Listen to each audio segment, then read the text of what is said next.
Right now, we are really feeling the impact of Tropical Storm Beta along the Texas coast. I'm Angel San Juan, and I'll have a live report from Galveston in just moments. Bracing for another storm, those living in Sabine Pass know the drill, what they're doing this time to prepare for Beta. I think, in all due respect, we should wait till the services are over for Justice Ginsburg. And so we're looking probably at Friday or maybe Saturday. Later, we examine the controversy surrounding the president's upcoming nomination of a replacement for the late Supreme Court Justice Ruth Bader Ginsburg. Live from the KFDM studios, you're watching Live at 5 on KFDM Channel 6. Thanks for joining us tonight. I'm Tiffany Murphy. And I'm Greg Kerr. Right now, we are watching the slow path of Tropical Storm Beta as it moves toward the central Gulf Coast near Port Lavaca. Chief Meteorologist Greg Bostwick is also tracking Beta and joins us now to let us know if this will impact Southeast Texas. Greg? Well, it already is. We're getting some showers from it. Of course, the tides are running higher. Angel will have a report down to Galveston showing that, but it is really struggling. Dryer's been the culprit here all along with wind shear. You see the wind shear ripping the storms off toward the northeast, and a lot of dry air coming in on the backside. So it's just not very impressive, but it is producing a very large area of rain generally to our west. Pretty good shower right now around Nome. These are racing off toward the northwest at about 30 miles per hour.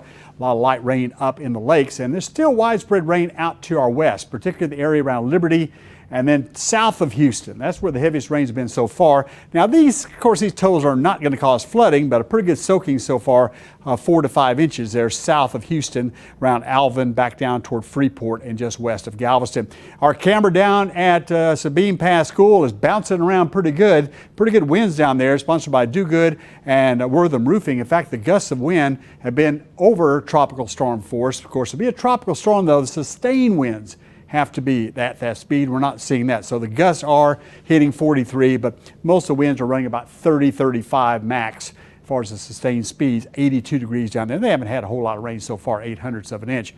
Algae report high levels right now of ragweed starting to show up. That'll be the case certainly as we work into October.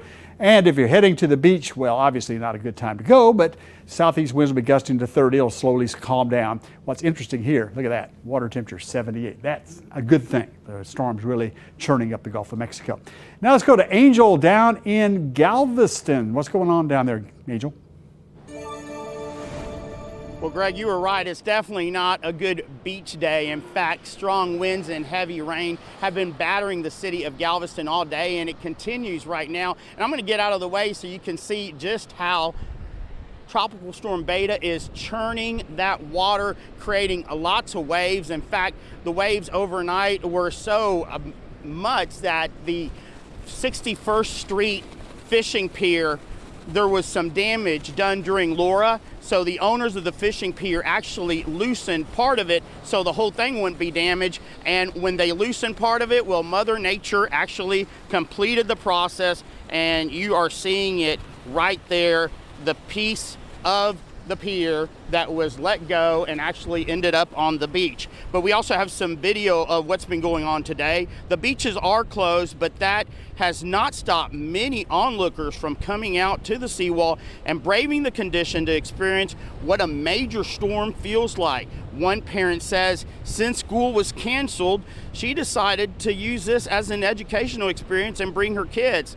Some neighborhoods are already experiencing flooding here in Galveston with stranded cars as well. The city called for a voluntary evacuation, but most folks are staying put. And for the most part, despite all this bad weather, it's been business as usual here in Galveston.